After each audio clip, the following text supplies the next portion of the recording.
Oui, Monsieur le Président, je vous remercie. D'abord, indiquons notre satisfaction de voir présenter le document et que le projet politique apparaisse en premier chapitre avant les conditions financières. Ça peut paraître un détail, mais pour nous, sur la forme comme sur le fond, c'est toujours important que les intentions politiques soient passées au-dessus des outils et des contraintes financières. Alors, le projet écologique et social que nous portons collectivement pourrait se résumer avec quelques items que j'avais déjà, je pense, égrené l'année dernière, mais que je vais égrener à nouveau. Se loger dignement, se déplacer autrement, manger sainement, éduquer avec exigence, se soigner décemment, gérer les ressources sobrement et coopérer intelligemment. Et on peut dire que les orientations budgétaires pour 2022 prennent tout à fait le sens de ce projet politique que nous défendons. Et de plus, vous l'avez présenté, Monsieur le Vice-président Artini, les finances de la métropole se portent bien.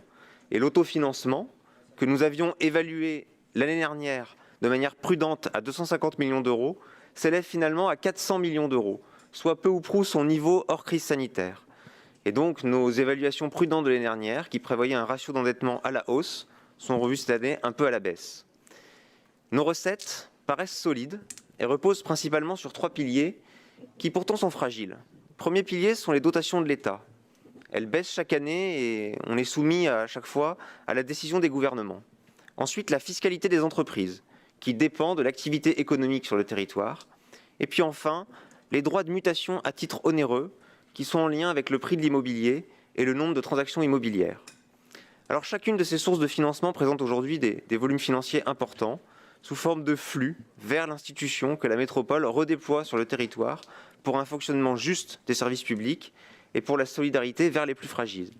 De là à dire que les collectivités territoriales sont des outils anticapitalistes, il n'y a qu'un pas. Mais comme je le disais, ces piliers sont fragiles.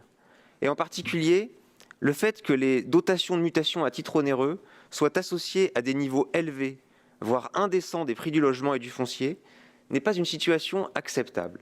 On ne peut pas se satisfaire d'avoir des ressources financières adossées à un coût insoutenable et non durable pour les habitants.